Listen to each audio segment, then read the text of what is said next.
He found out on the evening of July 16, 2025. Not in a boardroom. Not in a meeting with network executives. Not even in a phone call he had been bracing for.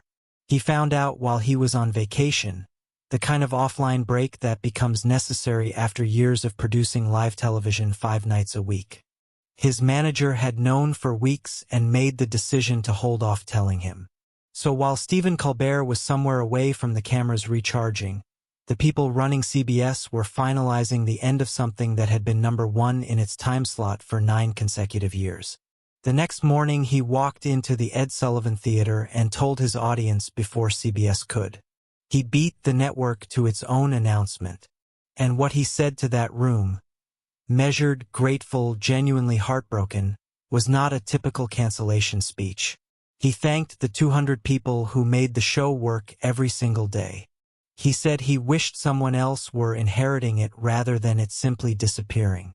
He said the whole institution was going away. Not being handed off. Not reimagined. Just gone. The audience booed. He nodded and told them he felt exactly the same way. For anyone who needs a reminder, Stephen Colbert is one of the most decorated figures in the history of American late-night television. 11 Emmy Awards, 2 Grammys, 3 Peabody Awards, 1,801 episodes across 11 years. The longest consecutive ratings-winning streak in the entire Late Show franchise.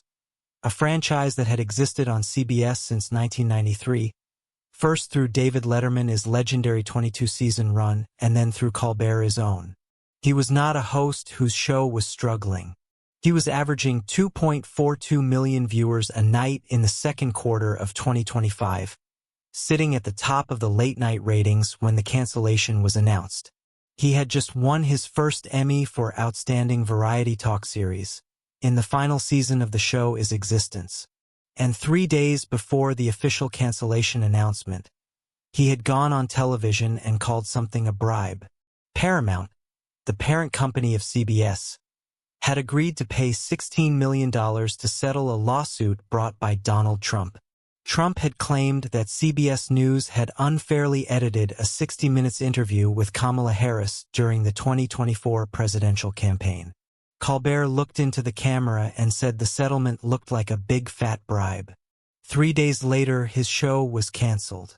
CBS released a statement saying the decision was purely financial, made against a challenging backdrop in late-night television, and had nothing to do with the show's performance, its content, or anything happening at Paramount. That statement landed in a very specific context that made it almost impossible to take at face value. Paramount was in the middle of a merger with Skydance Media, an $8 billion deal that required approval from the Federal Communications Commission. The FCC's chairman had already sent direct warnings to late-night programs about equal-time broadcasting rules. The Skydance company is controlled by David Ellison, whose father Larry Ellison is a known ally of Donald Trump and had invested in one of Trump's artificial intelligence initiatives. The FCC approval came through shortly after the cancellation.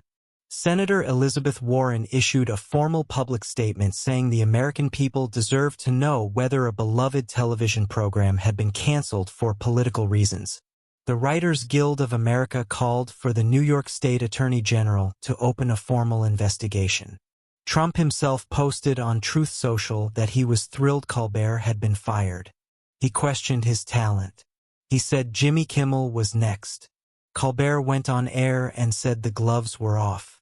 He delivered one of the most direct monologue responses of his entire 11-year run. The financial argument was real. The Late Show was losing somewhere between $30 and $40 million annually.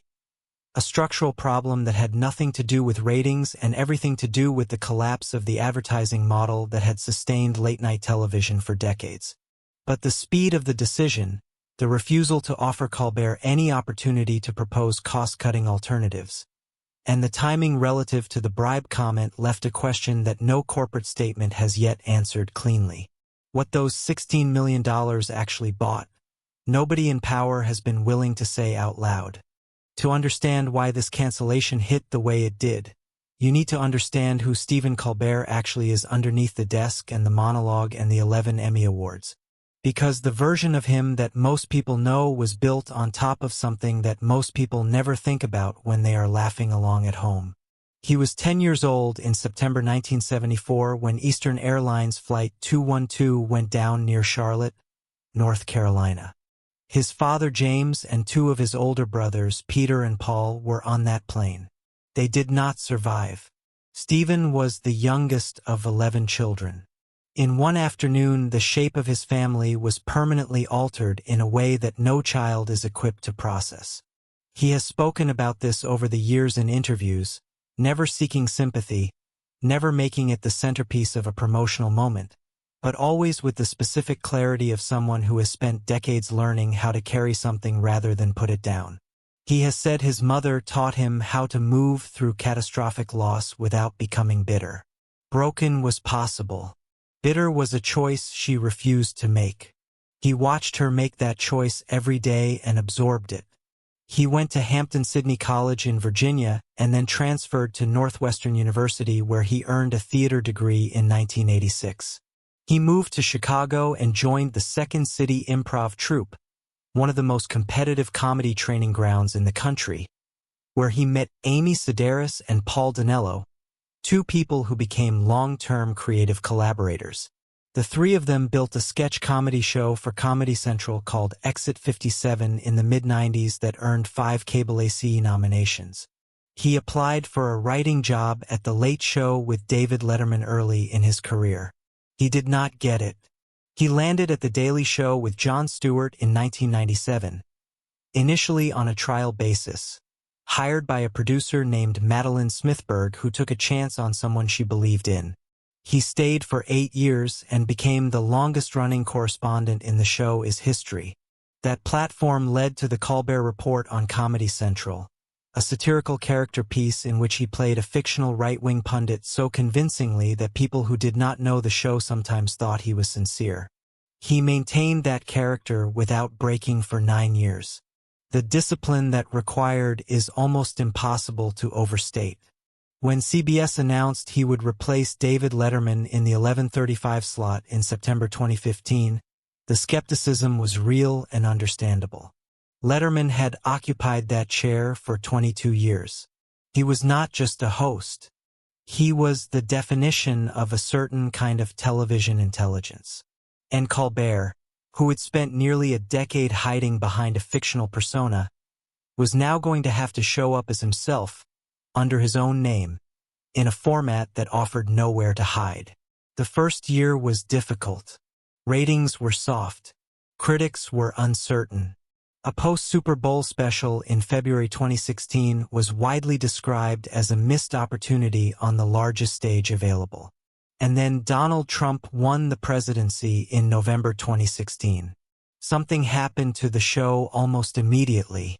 The monologues became sharper, more specific, more urgent, more personal.